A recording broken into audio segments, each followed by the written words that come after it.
غالب روحه، وهو الضابط جريج بيكر اللي خذ سندي وداها المستشفى علشان يسوي لها تحاليل الاغتصاب. جريج بيكر هذا كان للحين شاك بروبرت هانسن، حاطه براسه، كان شايف ان هدوءه غير طبيعي، فقال انا ليش ما انبش بماضيه، اشوف شنو ماضي الرجال هذا هدوءه غريب، بعرف شنو اكو وراه. كان الموضوع كذي مجرد تخمين او فكريات براسه او حاسه سادسه. قرر انه يدور باسمه، يمكن يلاقي عليه شيء جنحه ولو كانت بسيطة. يعني شخص مثل هذا مستحيل يعني يكون وايد نظيف، مو مسوي شيء، طايف إشارة، متهاوش مع أحد. يمكن نلاقي شيء وراه، يمكن أي شيء بسيط يوصلنا لشغلة أكبر. حتى لو كان شكله مسالم أكيد وراه شيء. فبدأ يدور وراه، بدأ ينبش وراه، ولقى ملفات من ولايات ثانية، فقرر يدور فيها، والله شنو لقى.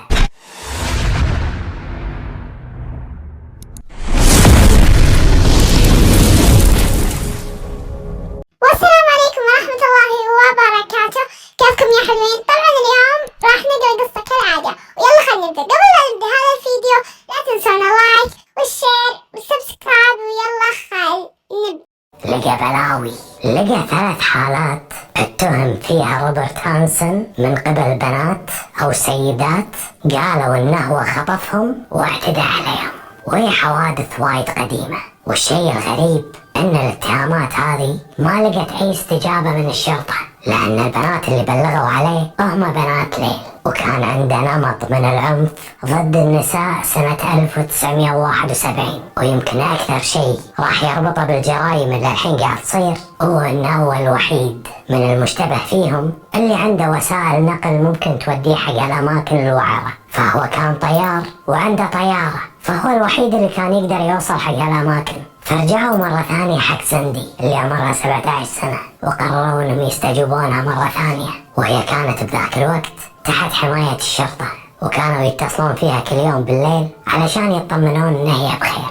وحطوا لها دورية فيها شرطي بالمكان اللي توقف فيه كل ليلة، لان هي الشاهد الوحيد الحين، هي الوحيدة اللي شافتها المجرم، فممكن انه يرجع لها القاتل مرة ثانية ويحاول انه يسكتها. وهم حطوا روبرت هانسن تحت المراقبة، وكانوا الشرطة دائما يتخفون، مرة يلبسون ملابس رجال عصابات، ومرة يلبسون ملابس عمال نظافة، يعني كل يوم يلبسون له شيء ينوعون له. فشافوا انه هو كان يشتغل بالمخبز، وبعدها يطلع ياخذ الاستراحة بسيارته، وباستراحته يمشي بالسيارة، يطلع بالسيارة ويروح ويتنقل من بار لبار يدور الأماكن اللي يتجمعون فيها بنات الليل. واستنتجوا بعد مراقبتهم له أن الرجال هذا ما ينام، خفاش، لكن ما قدروا يوصلون حق أي نتائج معه، ما لقوا عليه أي شيء، وما قدروا يربطون ما بينه وبين الجرائم اللي قاعدة تصير. فخلاص يعني الرجال طلع منها. تدرون بذاك الوقت طلعت شغلة سموها مشروع التحليل النفسي للمجرمين.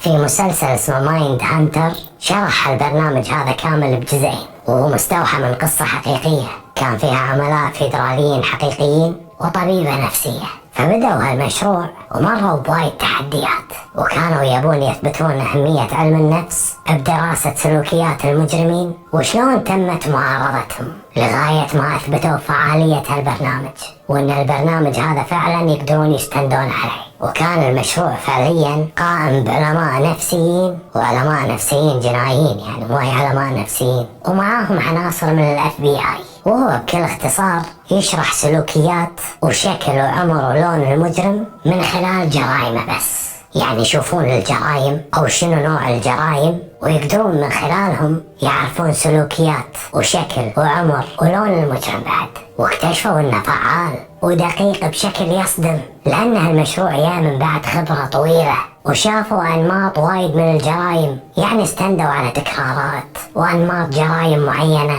وعبر سنين طويلة.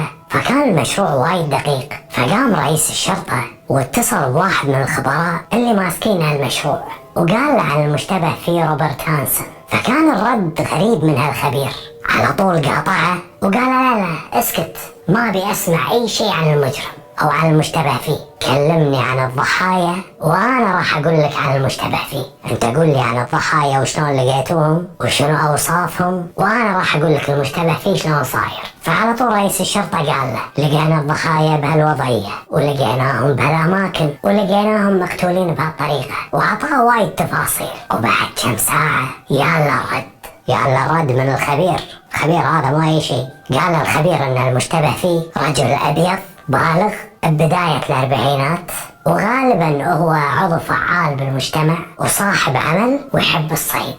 أما الصدمة الأخيرة الخبير صدم فيها ضابط كلمه بس عن الضحايا، فطلع له كل هالمواصفات وبالأخير صدمه. تدرون ايش قال له؟ قال له من المحتمل أن المشتبه فيه يكون عنده يتأتأ بالكلام. كان الوصف وايد دقيق، كانوا قاعدين يوصفون روبرت بالرغم من انهم ما يعرفونه. فالمحققين انصدموا، خصوصا ان روبرت كان يتأتأ. المشروع هذا كان وايد مبهر لانه كان وايد دقيق، وكان يقول ان كل تصرفات المجرمين تدل على شيء من صفاتهم، وهالشيء موجود بعلم النفس السلوكي الاجرامي. وكمل كلام الخبير وقال روحوا بيت روبرت هانسون ودوروا فيه عدل، لأن هالنوع من المجرمين يحبون يحتفظون بتذكارات من ضحاياهم وهم يعتبرونها جوائز ثمينة، وهذا نمط متكرر عند القتلة المتسلسلين.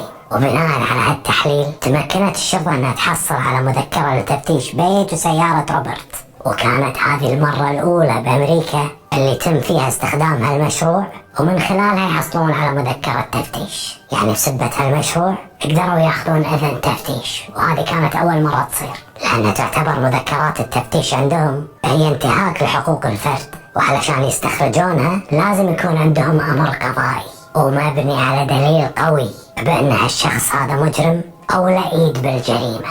يعني ما يروحون يفتشون أي شخص، لازم في دليل قوي. فكانت هالقضية تعتبر حجر الأساس بأمريكا بما يتعلق بالتحليل السلوكي للمجرمين. تخيلوا طلعوا مذكرة تفتيش بناء على تحليل سلوكي للمجرمين، شلون صارت هذه؟ وبالإضافة حق تحليل الشخصية، الFBI عطت الشرطة بعض النصائح، مثلا اقترحوا عليهم غرفة الاستجواب شلون تكون، فطلبوا من الشرطة انهم يلزقون صور وبعض الأوراق يكون لها علاقة بجرائم القتل والبنات اللي يرقصون وبنات الليل، صورهم تكون معلقة بكل مكان، أو أي شيء يخص جرائم القتل تكون كلها معلقة بغرفة التحقيق. هذه نصايح الFBI حق الشرطة. وكانت الشرطة بصراع بين التحقيق والوقت، كانوا يبون ياخذون اعتراف من روبرت قبل لا يجيب محامية. فالاستجواب هذا راح يكون وايد مهم. إذا الFBI كانوا على حق وروبرت هذا فعلا مجرم، فراح يكون بين يدهم سفاح مو طبيعي، سفاح سادي. بتاريخ 27 أكتوبر سنة 1984 تمت مراقبة بيت روبرت، وهم راقبوا المطار علشان لا ينحاش أو يفلت، وهم قاموا بمراقبة المخبز اللي هو يملكه، وحطوا كل الأماكن اللي هو يتردد لها تحت المراقبة. ولما وصل للمخبز وعند الباب يقول 2 من رجال الشرطة وكلموه بكل أدب، قالوا له المرة اللي طافت لما انت جيت لنا، المرة اللي طافت خلينا منك بعض الأجوبة، فكان في بعض النواقص بإفادتك، فمحتاجين منك توقيع وانك توضح لنا كم شغلة كذي. كل أدب كلموه، وكانوا وايد هادين، وقالوا له ان الموضوع ترى موضوع روتيني عادي وما راح ياخذ وقت، وترى لك الحق انك ترفض، اذا بترفض عادي لا تي، يعني انت مو مجبور انك تي معنا، ترى بس في بعض النواقص عندنا ونبيك تي علشان تكملها، وهم نبي منك توقيع، بتي حياك الله، ما تبيها بكيفك، ما نبي نضغط عليك. هم طبعا يعني لو قايل لا ما بيعي كان خذوه غصبا عليه، لأنهم أساسا عندهم أمر بتفتيش بيته وسيارته، وهالشي يعني أمر مباشر بإلقاء القبض عليه، يعني كذي ولا كذي بتلونه. بس هم كانوا يبي يصدمونه داخل مركز التحقيق، ما يبي يوضحون لنا الموضوع كذي قوي، يبون لما ياخذونه مركز التحقيق هناك يصدمونه بالأسئلة، هم يبون منا اعتراف. وفعلا بأسلوبهم المدروس هذا ما حس روبرت انه هو تحت التهديد، فوافق على طول انه يروح معاهم. قال ان الموضوع عادي وبروح كل 5 دقايق بدخل المخبر وبطلع، فخذوه على طول للمركز. وبنفس الوقت كانت طيارته وسيارته وبيته تحت التفتيش، وخذوا زوجته وعياله 2 وودوهم لبيت الجيران، أخلوا البيت علشان يفتشون على راحتهم. فتم تفتيش البيت بالكامل وصوروه كله، بدون ما يحركون فيه أي شيء. هني وبهالوقت وصل روبرت لمركز الشرطة، وكانت الغرفة نفس ما نصحوهم الFBI. الغرفة مصممة علشان تزعج ضميره، كان فيها خرائط حق مواقع الجثث وصور حق البنات اللي اختفوا، وتركوه يقعد بالغرفة لمدة 10 دقايق، قاعد بروحه وهو الصور وضميره. خلوه عمدا قاعد علشان يشوفهم ويفكر بالأسئلة اللي بتجيله، وهم تركوا نسخ من بطاقات وهويات البنات على طاولة التحقيق قدامه علشان يتلفون أعصابه أكثر ويربكونه بشكل أكبر قبل لا يدخلون عليه. وأثناء ما هو كان قاعد يطالع الصور ادخلوا عليه بسرعة، فخاف، يعني مثل ما تقولون تحرك من كرسيه، بعدها ركض مرة ثانية وقعد، بس كان مبين عليه انه هو خايف.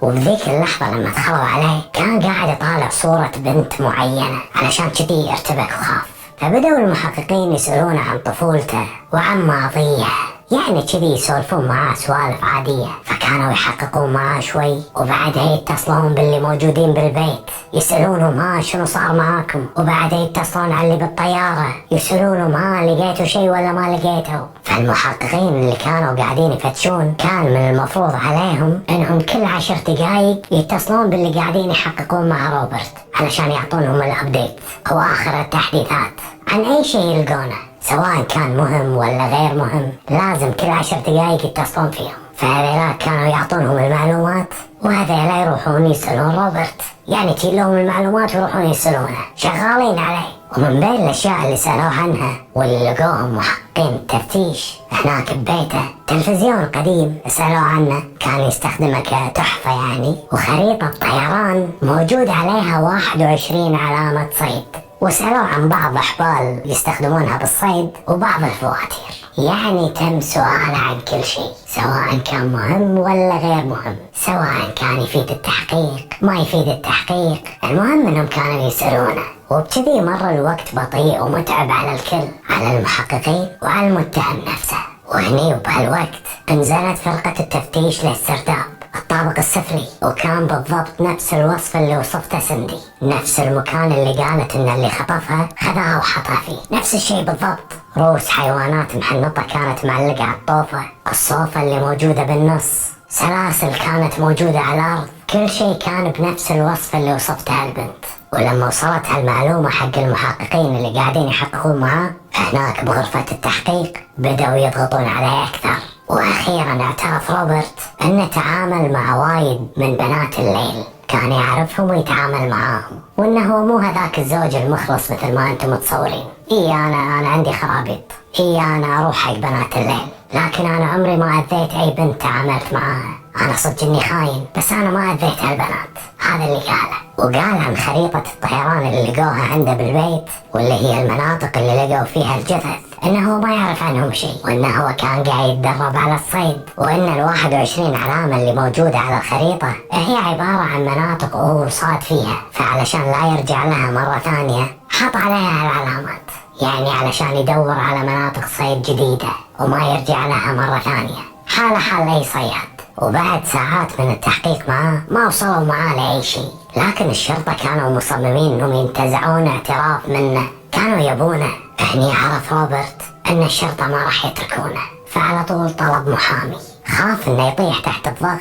هني الشرطة طلعوا بدون اي شيء واستدعوا المحامي ماله، لكن خلوه محتجز عندهم، وعلى الاقل قدروا يتهمونه باحتجاز البنت واختطافها والاعتداء عليها، قدروا يتهمونه بهالشغلة. وكان عندهم مشكلة واحدة بس، ان لما اتهمته سندي وقال انه هو اختطفها، روبرت قدم شهادة غياب وقال اني انا كنت بذيك الليلة مع 2 من اصدقائي، واصدقائه مثل ما قلت لكم شهدوا لصالحه، فقاموا باستدعاء الشاهدين وحققوا معاهم مرة ثانية، نادوهم. هالمرة لما استدعوهم وعرفوا ان القضية أكبر من مجرد حجة غياب، والموضوع فيه جرائم قتل واختفاءات وبلاوي ثانية، اسحبوا على طول شهادتهم واعترفوا انهم ما شافوا بذيك الليلة، وانه ما كان معاهم اساسا، وقالوا انهم شهدوا لصالحه لمجرد انهم بيوقفون معاه، صديقهم محتاجهم والموضوع عادي، نقول انه كان معانا. ما كانوا يدرون ان الموضوع فيه قتل واختطاف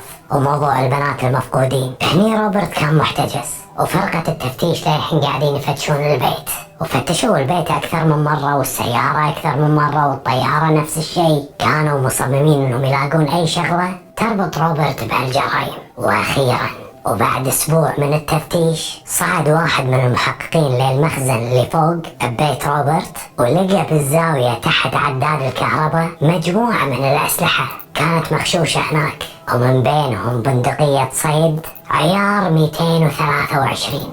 هوبا راح البطل. وهم لقوا تشيس بلاستيكي وداخله كانت الصدمة الكبيرة. لقوا بالتشيس مجوهرات، رخص قيادة، أحزمة ملابس، وبطاقات هوية الأصلية وبعض الأغراض، وكلهم حق بنات تم الإعلان عن اختفائهم من 2 على الأقل. والشيء اللي يصدم أكثر إن وايد من هالأغراض هذول اللي لقوهم حق بنات ما تم الإبلاغ عن اختفائهم ومو معروفين أساسا عند الشرطة. كان انتصار كبير حق المحققين، أخيرا طاح الكلب، لكن للحين ما خلصوا. كان عندهم تحدي ثاني علشان يدينون هالمجرم بكل جرائمه، وهم محتاجين حق دليل قتل، وما في دليل قتل بدون جثة، عندهم بس جثتين. زين وين باقي الجثث؟ وهم لقوا هويات وصور ومجوهرات، بس وين أصحابها أو وين جثثهم؟ فأول ما انطرح السؤال بسرعة بدأوا المحققين يربطون الأمور مع بعض. خلاص بدأوا يربطون الخيوط، فرجعوا حق الخريطة اللي لقوها ببيته اللي فيها 21 علامة، وبعد التدقيق فيها هني تبينت الكارثة. 2 منهم أو علامتين على الخريطة يعتبرون موقعين جثث. زين جثث منهم؟ واحدة منهم حق بولا جولدينغ، والموقع الثاني جثة شيري مورو. فكانت الصدمة كبيرة. العلامات 21 هذين مواقع قتل، وهذه قضية سفاح الحين بين يدينهم، وهم كان عبالهم ان الموضوع جريمتين قتل واختطاف. طلع عندهم 21 موقع جريمة. وقتها روبرت ما كان يدري ان الشرطة عرفوا هالشغلة، لانه كان يخفي هالشي عن الشرطة وباعتقاده انهم ما راح يوصلون له. هني روبرت تعب من التحقيق، خلاص زهق، والمحققين هددوه بمحاكمات يمكن تاخذ لها سنين. قالوا له اذا ما تعاونت معانا ترى محاكمتك راح تطول، وراح تطول سنين، راح تتعب ويانا، لان احنا راح ندور اصحاب الهويات والمجوهرات اللي لقيناها عندك بالبيت. عاد ما ندري هم احياء اموات، يا نطلعهم يا راح تقعد تشرف عندنا سنين لغاية ما نلقاهم ونتأكد انهم احياء. ولانه هو يدري انهم اموات ما يبي يقعد كل هالسنين، احتمال يقعد طول عمره بالسجن. يعني انا بقعد انطرهم لغاية ما يلقونهم وانا ذابحهم. فقرر انه هو يتعاون معهم، والشرطة اساسا ما كانت ناطرته يتعاون معاهم، هم خلاص عندهم الخريطة وكانوا يدرون ان هذيلا كلهم اموات، بس هم كانوا يبي يطيحونه بلسانه، يبون ياخذون الاعتراف منه، لان هالشيء قانونيا راح يسهل عليهم اتهامه ويخلي الدفاع عنه وايد صعب. بالبداية اعترف بالجريمتين مالت بولا جولدينغ وشيري مورو. اول شيء اذاهم، ما اعترف بسرعة، لكن بالنهاية اعترف، قال انا قتلتهم. وانكر اصحاب المجوهرات والهويات اللي لقوهم ببيته، قال انا ما ادري عنهم، قال انا خذيتهم منهم غصب كتذكارات يعني، واني كنت عنيف معاهم وما انكر هالشيء، وهذا سبب وجود اغراضهم عندي بالبيت، لكن هم طلعوا من بيتي احياء، انا ما قتلتهم وما لي شغل باختفائهم. شكله كان يبي يختبر صبر الشرطة ويبي يشوف هم ايش كثر يعرفون عنه او لوين وصلوا. حاول كثر ما يقدر انه ما يعطيهم معلومات اكثر، كان وايد حذر وايد هادي، لكن المدعي العام خلاص زهق منه، مل، فيال له عنده وقال له كذي وهو معصب، قال له احنا لقينا الخرايط ونقدر نطير لكل المواقع اللي عليها، وراح نشوف وندور ونكتشف شنو فيها، واذا لقينا فيها شيء ترى تعاملنا معاك راح يتغير. فانت الحين يلا قرر شلون تبينا نتعامل معك. هني روبرت قرر يهدم كل اللي بناه، وقرر خلاص انه يستسلم ويخرب كل صورته قدام الناس. مركزه الاجتماعي شكله كمالك مخبز بريء متعاون في مجتمعه ومحب لعائلته. هدم كل هذا، قرر خلاص انه يعترف. 17 جريمة قتل، 30 اعتداء وخطف واغتصاب. اختصر بهالكلام الخباز المسالم البريء مسيرته الإجرامية. بحسب اعترافه قال انه كان يروح حق البنات باسلوب لطيف مسالم ويغريهم بالفلوس. بعضهم ما كانوا بنات ليل، كانوا بنات عاديين يغريهم بأنهم بيعطيهم فلوس مقابل جلسات تصوير. كان يغتصبهم بشكل متكرر ويحطهم بأكواخ صيد معزولة ما حد يقدر يوصلها. الأكواخ هذه كانت بوسط الغابات، وبعد ما يتركهم هناك يرجع حق عائلته ببيته وهو نايم ومتدفي بين عائلته، وتارك هالبنات بوسط البرد بالغابات. شنو من حيوان انت؟ كان يخلي البنت هناك بهالبرد بدون أكل بدون شرب، مهما كانت تصارخ ما حد يسمعها، ويخليها لغاية ما يرجع لها ثاني يوم. كان وحش بمعنى الكلمة، اللي مثله مستحيل يعيش بين البشر.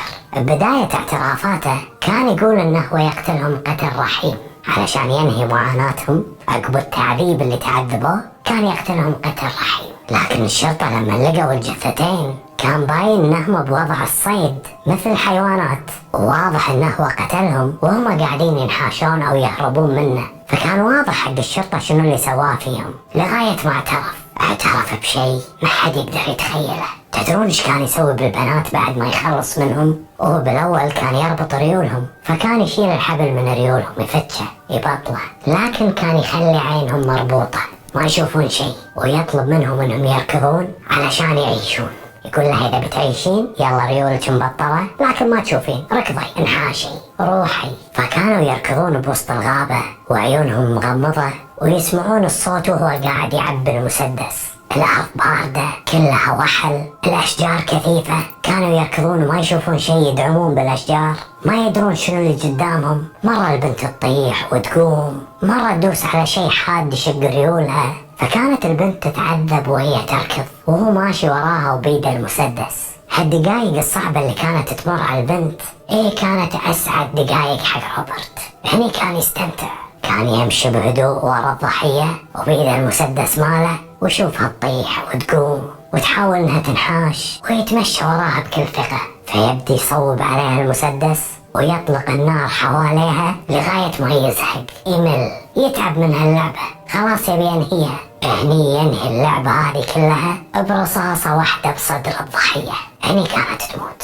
استمروا المحققين يسمعون هالحمار هذا لمدة يومين وهم ياخذون اعترافات منه، وكان يتكلم بنبرة فخر. وايد كان مستانس، وايد كان فخور بنفسه. وبعد ما اعترف بكل شيء تم التحفظ عليه، وبدت الصحافة تكتب عنه، وقاموا يحاولون يطلعون اخبار عنه ويعرفون عن حياته اكثر، حتى انهم سموه الخباز السفاح. من هو الخباز السفاح؟ الخباز السفاح هو روبرت هانسن من مواليد استرفيل اللي موجودة بولاية ايوا، وانولد سنة 1939. كانوا أمه وأبوه مسيحيين مهاجرين من الدنمارك. أبوه اسمه أدنى هانسن، علاقته فيه وايد صعبة، كان وايد شديد ويخليه يشتغل ساعات طويلة بالمخبز، لأن المخبز كان مال العائلة. خلال طفولته تعرض وايد للتنمر، كانوا وايد أصدقاء بالمدرسة يتنمرون عليه، كانوا يتنمرون عليه بسبة التعتعة، كان وايد يتعتع، فما كان عنده أصدقاء مقربين. وبعد تخرجه من الثانوية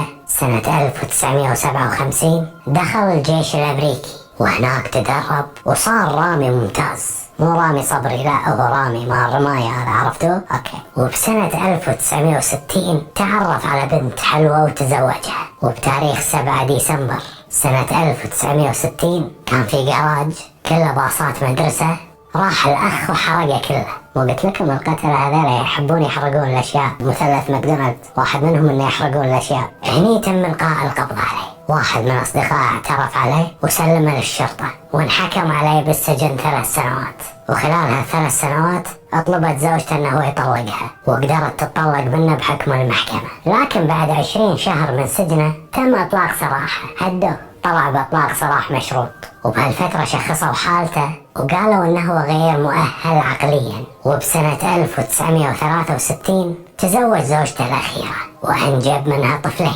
وبسنة 1967 صار عليه أكثر من حكم بالسجن بكذا تهمة، وكلهم سرقات صغيرة. هني انتقل مع عائلته لألاسكا وقعد بمدينة أنكورج.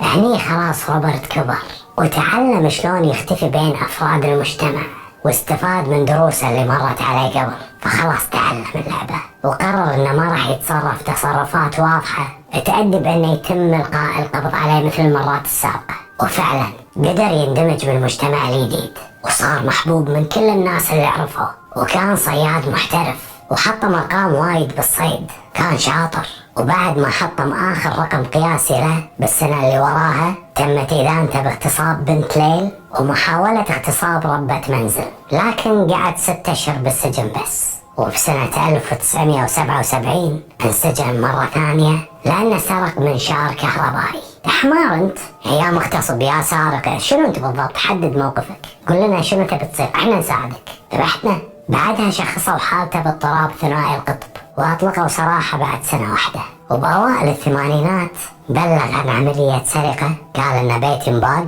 وطبعا هالعملية كانت هذه من تدبيره، هو اللي دبرها بس علشان ياخذ فلوس من شركة التأمين. وبهالفلوس هذه فتح مخبزه الخاص وأثبت نفسه كرجل ناجح قدام المجتمع. تمت محاكمة روبرت هانسون في ألاسكا أنكورج، وانحكم عليه بمجموعة ضحايا ب461 سنة. 461 سنة بخيس بالسجن. وبعد انتهاء المحاكمة استعانوا فيه الشرطة علشان يحدد لهم مواقع الضحايا، يعني بيعرفون المواقع بشكل أدق، لأن هناك المكان ثلج وبرد، وكانوا لازم يطيرون بالطيارة 35 دقيقة. وأثناء ما هم كانوا طايرين علشان يحددون مواقع البنات كان هو يأشر بإصبعه يقول لهم نزلوا هني ونزلوا هني ونزلوا هني، كان يأشر على أماكن الضحايا. فكانوا الشرطة يوصلون حق هالمواقع ويحطون عليهم علامات علشان اللي صار فصل الربيع وذاب الثلج يرجعوا لهم مرة ثانية ويقدرون ينبشونهم. وبسنة 1984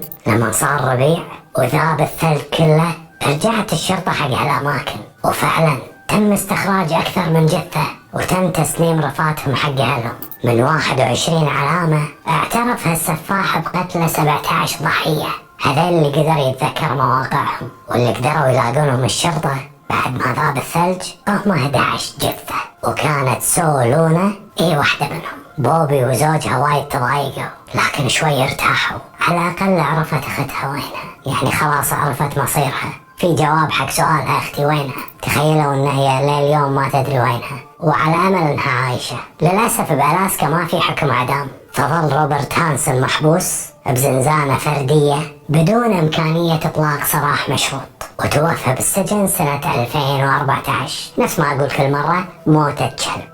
بالرغم ان مر على القضية 37 سنة من سنة 1984 إلا أنهم فتحوها مرة ثانية سنة 2021 بسبة رفض تم العثور عليها، وتبين أن هي حق واحدة من ضحايا روبرت هانسون. سووا لها تحليل DNA وحطوه بقاعدة البيانات، وطلعوا شجرة عائلة الضحية وعرفوا أن هي حق بنت اسمها روبن بيلكي، وهي من مواليد 1963. كانت عايشة في أنكورج في أوائل الثمانينات، بالفترة اللي كان هانسون فيها نشط، كان شغال، وكانت بذاك الوقت عمرها 19 سنة أو ما حد بلغ عن فقدانها. لكن بحسب المكان اللي لقوا فيه رفاتها وقاعدة البيانات والDNA عرفوا أن هي واحدة من ضحايا روبرت هانسون.